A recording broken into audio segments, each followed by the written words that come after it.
Vamos começar aqui a nossa conversa falando do presidente Lula, que se reúne hoje com 5 ministros para tratar sobre o tema da segurança pública, que é prioritário para o Executivo e deve ter as 2 pautas votadas nessa semana no Congresso Nacional. Como a relação entre o Palácio do Planalto e o Congresso não está lá aquelas coisas, é preciso tentar conter essa crise para as propostas avançarem. Vamos então conversar com o André Anelli, que vai trazer mais detalhes dessa estratégia do presidente da República. Conta aí, meu amigo, bem-vindo. Obrigado, Evandro. Muito boa tarde a você e a todos aqui no 3 em 1 da Jovem Pan. O presidente Lula almoçou mais cedo com o senador Everton Rocha, ele que é o relator, então, da indicação ao Supremo Tribunal Federal do advogado-geral da União, Jorge Messias, para ocupar a vaga deixada por Luiz Roberto Barroso em outubro, quando ele pediu aposentadoria. E nessa reunião o presidente Lula já justamente tenta pavimentar o caminho para que Jorge Messias tenha a aprovação nessa sabatina e também na votação. Esses 2 eventos que ocorrem simultaneamente, então, no dia 10 de dezembro. Primeiro, na CCJ, toda aquela sabatina, aquele conjunto de perguntas e respostas que os senadores fazem para conhecer melhor o perfil do indicado pela presidência da República. E logo depois, então, a votação em plenário, onde são necessários 41 dos 81 votos de senadores para a aprovação do nome. Só que, nesse momento, o discurso que predomina no Senado é que Jorge Messias não teria esse número mínimo de votos de 41 da maioria, então, dos senadores, e que, portanto, não conseguiria a aprovação para que ocupasse a vaga aberta no Supremo Tribunal Federal. Diante disso, o Palácio do Planalto, especificamente o presidente Lula, já realizou uma reunião com alguns ministros, 5 deles no total, alguns deles os chamados palacianos, que ficam sediados aqui mesmo no Palácio do Planalto, na sede do Executivo, e também com os ministros da Justiça, Ricardo Lewandowski, ele que já foi ministro do Supremo Tribunal Federal, e Fernando Haddad, ministro da Fazenda. O que o presidente Lula tenta nesse momento é fazer com que haja então um entendimento e principalmente um apoio do Senado para que sejam então convencidos, pelo menos uma parte desses parlamentares, para que votem então em Jorge Messias, no sentido de fazer com que essa aprovação da presidência da República aconteça. A gente destaca ainda que nos últimos dias o presidente do Senado, Davi Alcolumbre, se manifestou publicamente em relação a essa indicação, disse que causa perplexidade, nas palavras dele, o fato de o Palácio do Planalto ainda não ter enviado aquele documento oficial que formaliza a indicação de Jorge Messias, e que, nas palavras, mais uma vez, de Davi Alcolumbre, essa demora no envio desse ofício, desse documento, seria então uma tentativa do Executivo de interferir no cronograma estabelecido pelo próprio Senado, que colocou então para o dia 10 de dezembro, tanto a sabatina quanto a votação no plenário principal. A gente segue acompanhando, porque os próximos dias vão ser de grandes articulações, negociações aqui no Congresso Nacional, e existe a expectativa também de que o presidente Lula entregue em mãos para Davi Alcolumbre esse ofício, no sentido de apaziguar todos aqueles ânimos que estão aflorados nesse momento junto ao Congresso Nacional, especificamente com Davi Alcolumbre, principalmente por conta da insatisfação do presidente do Senado com essa indicação de Jorge Messias, quando na verdade Davi Alcolumbre preferia mesmo Rodrigo Pacheco, ex-presidente da Casa do Senado, aliás, então, na vaga do Supremo Tribunal Federal. Evandro. Muito obrigado pelas informações, André Anelli. Um abraço para você. Quem está conosco também nessa edição do 3 em 1, já que os nossos amigos estão de férias, é o Nelsinho Kobayashi, nosso querido apresentador e também comentarista aqui da Jovem Pan. Nelsinho, seja muito bem-vindo. Prazer recebê-lo aqui. Normalmente, Nelsinho, quando eu não estou, você está, e vice-versa, né? Hoje a gente consegue compartilhar o mesmo espaço e eu estou muito feliz por isso. Bem-vindo. Muito obrigado, Evandro Cini. Às vezes, por aí, ouço dizer que somos a mesma pessoa, mas aqui está a prova. Hoje estou aqui no lugar dos meus amigos comentaristas. Boa tarde a todos. Somos a mesma pessoa, um nascido no Ocidente e outro no Oriente, tá tudo bem. Agora, conta para mim, Nelsinho, vamos falar um pouquinho sobre essa crise que governo, Congresso contrataram. Foi uma contratação, digamos assim, coletiva, mútua, né? Mas A questão é que o governo precisa de uma boa relação porque tem propostas bem rechonchudas para serem analisadas agora nas próximas semanas e que são pautas bastante caras, inclusive politicamente pensando em 2026. Como é que se avalia as estratégias que estão sendo traçadas pelo presidente Lula e a relevância da participação dos ministros nessa estratégia para conseguir, digamos, adoçar um pouco essa relação com o Congresso Nacional? Olha, Cine, o governo está, claro, com todas as apostas voltadas para as eleições de 2026. Então, seus projetos, as suas propostas... Perdemos a comunicação ali com o nosso Nelsinho, a gente vai ajustar e daqui a pouco ouvimos eles por completo. Mas então, Zé Maria Trindade, eu te repasso aí a mesma análise, né? A mesma pergunta. O quanto essa estratégia é necessária agora para tentar ajustar um pouquinho esse desastre que está a relação entre o Congresso Nacional, entre os presidentes da Câmara e do Senado e o presidente Lula? Meu amigo, no jargão político se diz assim, olha... É um momento em que vaca não reconhece bezerro no meio do pasto. Tá? Um tal de que eu vou ganhar nisso, como é que eu vou ficar depois disso. E olha, levaram ao presidente Lula uma avaliação assim, pessimista. Inclusive o relator, fazendo a primeira avaliação, disse que ele não pode fazer milagres. Foi a frase que ele usou para um governista e ele já tem ali um entendimento básico de como será. O presidente do Senado Federal perdeu esse debate público, né? Esse debate de redes. Ficou o carimbo na testa dele de fisiologista e mais, dizem que ele e o grupo dele querem dominar as diretorias do Banco do Brasil. E por que um político quer dominar diretoria de Banco do Brasil? Vocês podem imaginar o poder do Banco do Brasil em financiamento de empresas, em domínio de cobrança de dívidas e assim por diante. Quer dizer, um poder muito grande. E aí, o presidente do Senado ficou muito irritado, porque vazou. Porque ele descobriu que houve vazamentos ali sobre a tentativa dele de entrar mais forte no governo. Porque ele já tem vários cargos no governo, influência muito grande no governo. E não é mais a indicação de Rodrigo Pacheco, o senador queridinho dos senadores lá, para essa vaga no Supremo Tribunal Federal. E agora um deputado até me disse, olha, isso aí é coisa de ego. Ele querendo impor respeito, querendo dizer eu mando, e o Lula não caiu no jogo, né? Então, assim, esse choque aí é entre o grupo do presidente Lula, o grupo do Davi Alcolumbre, que é forte, ele foi eleito com uma maioria muito expressiva, né? Inclusive com o apoio do PT, à presidência do Senado. E aí, o que vai acontecer? Uma avaliação detalhada para o governo não ter um risco grande de perder uma votação para indicação ao Supremo. Isso não existe, isso nunca existiu. Isso existiu lá atrás, mas depois da redemocratização do Brasil, nunca existiu. E aí, o que o Davi queria? Demonstrar força. E como é que seria? Votando rapidamente na semana que vem.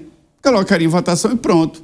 Mas aí Lula não assinou, não publicou no Diário Oficial, assinou, mas não publicou no Diário Oficial. Igual aquela música do Zé Pagodinho, vou apertar, mas não vai acender agora, né? Ele assinou, mas não publicou. E aí, assim, o presidente do Senado não pode colocar em votação e ficou irritado e está apanhando nas mídias sociais. Esta é a briga do momento. O presidente Lula quer fazer uma conversa, um entendimento, mas o Davi Alcolumbre nem quis receber o candidato aí ao Senado, o Jorge Messias, que é um bom candidato, tem um currículo bom, tem o respeito, mas ele está no meio de um tiroteio. Exatamente, Zé Maria Trindade. Muito bom, hein? Vou apertar, mas não vou acender agora. De Bezerra da Silva, boa. Fala, seu Bruno Musa. Fica muito evidente esse distanciamento claro pela busca do poder aqui, no geral, já se aproximando das eleições do próximo ano. Só que tem um grande ponto importante aqui, é uma briga dura, é uma briga árdua, porque o Centrão ele tem um grande poder. E vale lembrar também que mais ou menos 54%, 55% do eleitorado brasileiro, Evandro, não é aquele militante, seja de um lado ou de outro. São pessoas que querem conduzir a sua própria vida, tocar ali como podem as suas vidas e levar o pão de cada dia para casa. E essas pessoas são mais voláteis. Então, a briga é por isso. Quanto conseguiremos manter a economia de pé até lá?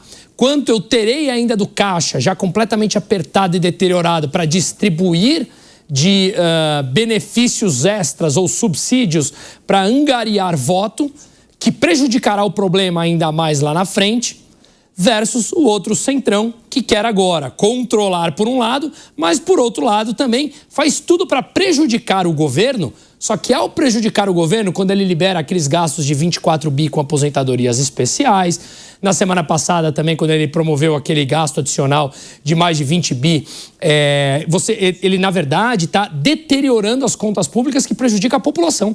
Então, no fundo, são dois grupos brigando. O PT e o Centrão usando o dinheiro da população, subindo cada vez mais impostos para ver quem se mantém no poder. E esse é o grande ponto que eu alerto. Estejamos atentos. São dois grupos importantes, fortes, brigando com o seu, com o meu, com o nosso dinheiro, para ver quem se mantém no poder. Inclusive, eu quero perguntar para você que nos acompanha, qual tema o governo Lula deveria priorizar na agenda? A segurança pública, a economia e o tarifaço, a articulação para as eleições? Manifeste lá a sua opinião para a gente trazer também para o nosso debate. José Maria Trindade, eu queria também entender se uma impressão que eu tenho, ela se confirma ou não a partir dos movimentos que a gente tem acompanhado aí no Congresso Nacional, que é uma aproximação mais recente dos presidentes, principalmente do presidente da Câmara, com o grupo de Tarcísio de Freitas, a partir da indicação do Guilherme Derrite. A gente vai mostrar nessa edição também que teve homenagem do Tarcísio de Freitas para Hugo Mota, presidente da Câmara. Seria uma maneira de já aproveitar essa crise que está havendo com o governo e sinalizar um possível embarque na campanha de Tarcísio de Freitas para 2026, numa aposta para colocar a direita novamente no poder aqui no país? Todo esse processo ele está envolvendo o presidente do PP, o senador Ciro Nogueira. Ele tem articulado muito para ser candidato, né, a vice do Tarcísio, e tem irritado, inclusive, grupos ali próximos do ex-presidente Jair Bolsonaro, inclusive a Michele Bolsonaro. Foi ele, o Ciro Nogueira, que indicou o Derrite. E foi um bom relator, ele fez um bom trabalho. Ele tem experiência de todos os lados na segurança pública, né? Mas tem essa briga de ego, que isso é muito importante na política. Então, o presidente do PP é que está provocando essa movimentação.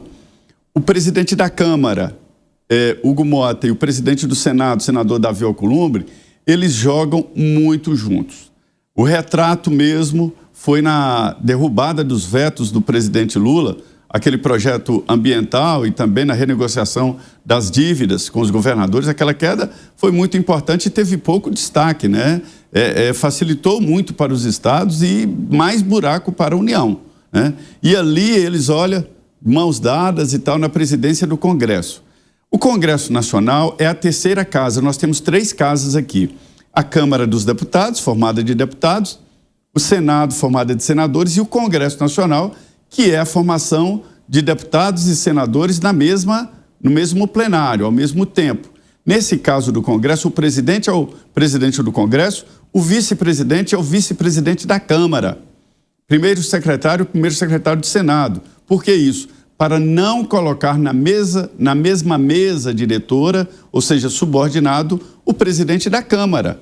Ele nem participa dessas sessões para não dar a impressão de que está subordinado ao presidente da Câmara. Então, assim, eu não me lembro, talvez seja a primeira vez em que o presidente da Câmara subiu à mesa do Congresso Nacional, que ele não faz parte da mesa diretora do Congresso, né? E ficou ao lado do presidente, demonstrando união e força contra o governo. Esta é a situação. Isso aí tem 2026, sim, na frente, mas é muito também de interesse, isso é muito importante, interesses contrariados no governo. Há uma força tentando se colocar mesmo oposição ao presidente Lula e tentando ganhar mais cargos e mais poder. Me disseram também que nas conversas lá entre eles, de que o Hugo Mota falou que não vai ser oposição forte e nem aliado forte do presidente Lula, que vai ficar exatamente nessa gangorra e nessa balança. Aí já é interesse na reeleição, porque lá no estado dele o presidente Lula é forte. Ô Nelsinho, como é que você está avaliando toda essa relação e a maneira como ela pode desandar o caldo ali na frente? Olha, sim, agora com conexão restabelecida aqui.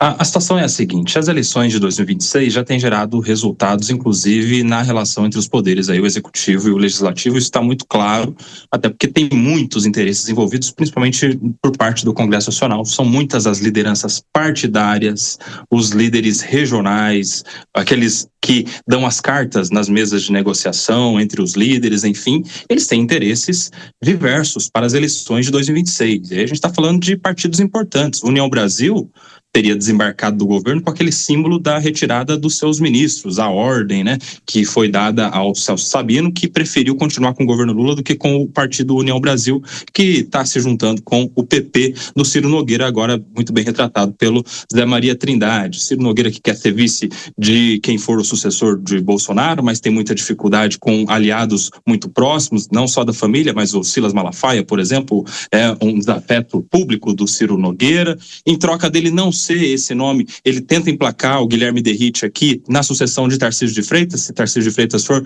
para uma campanha presidencial. O Kassab também se colocou hoje numa entrevista à Jovem Pan de Marília como um possível nome ao governo do estado de São Paulo, líder do PSD, que tem a maioria das prefeituras. Enfim, veja como há uma série de interesses e isso vira uma grande teia em que quem puder se salva, quem puder se sai melhor. E o governo do presidente Lula vai se isolando ali de uma maneira que tem se saído bem de acordo com a popularidade que se manteve após toda aquela guerra comercial instaurada a partir do anúncio feito das taxações americanas pelo presidente americano Donald Trump. Só que tudo isso ainda tem muito para se gerar em termos de noticiário político, porque as relações vão se estremecendo agora com o argumento, com o assunto do indicado ao STF. Essa briga toda que a gente está vendo aí entre a indicação do presidente Lula, Jorge Messias, e a chateação do Davi Alcolumbre, que queria o Rodrigo Pacheco. Agora, Zé Maria Trindade, você entende que essa crise ela pode de alguma forma prejudicar a PEC da segurança pública? Porque é um tema também que, digamos, cairia bem para o Congresso Nacional abraçar e mostrou que teve interesse em fazer acontecer aqui no país, né? Embora a proposta tenha vindo do governo. Pois é, o interessante é que eu sempre digo que o calendário da política é diferente do calendário nosso de cada dia, né? O calendário da política já acabou, o ano já está extinto. Oficialmente pela Constituição, dia 17 agora de dezembro. Mas orçamento da União e LDO. Eu ouvi um importante líder dizendo o seguinte: olha, na semana passada, o que a gente votar nessa semana, pronto, que não votar, acabou. É só LDO e orçamento. Mas já me disseram que pelo menos o grupo do Hugo Mota está tentando emplacar sessões via celular, sessões remotas para votar algumas coisas, inclusive pode ser que entre assuntos na área de segurança pública. Mas ele falou, o presidente da Câmara, que vai priorizar a PEC da segurança pública. O grande embate está, evidentemente, no orçamento que do ano que vem, um ano eleitoral, e a LDO. No Senado Federal, uma previsão para votar nessa semana na Comissão de Constituição e Justiça, aquele projeto, né, que combate as facções criminosas, e é possível que a pauta ande por lá. Mas, de novo, o orçamento é coisa do Congresso, é do Davi Alcolumbre, né? A reunião das duas casas. LDO e orçamento não é assunto de Câmara nem do Senado, é do Congresso, dessa terceira casa com os dois pontos juntos. O que acontece? A sua pergunta é muito boa, porque fala de crise. Eu, na minha experiência aqui, Cine, eu observei que os 2 melhores momentos para o Brasil, da economia e de todo o processo brasileiro, foram Itamar Franco e Michel Temer. Itamar Franco fez muito pelo Brasil, real, enfim, mudou a cara do Brasil, colocou o Brasil nos trilhos. Michel Temer tirou o Brasil de um caminho certo para o brejo. A situação estava complexa, ruim demais. E ele reequilibrou. E o que há de comum? É porque um impeachment não é só um fim de um governo. Ele forma um novo governo. E esse novo governo formado depois do impeachment é um governo de coalizão, um governo de quase todos, né, que é a maioria do Congresso que aprovou o impeachment e se sente responsável por formar um novo governo. O que eu quis dizer com essa relação? É de que, quando há um entendimento político, todos ganham, o Brasil anda, se desenvolve, as pautas andam de uma forma mais tranquila. Quando há crise, todos perdem, porque a coisa empaca, fica difícil, tem que comprar votos no Congresso Nacional, fica mais caro e a coisa fica muito confusa. Então, assim, É por isso que todo governo que se preze tenta formar uma maioria, negociar uma maioria para ver se a coisa anda, se acabam esses entraves. Colocar entrave é coisa de oposição.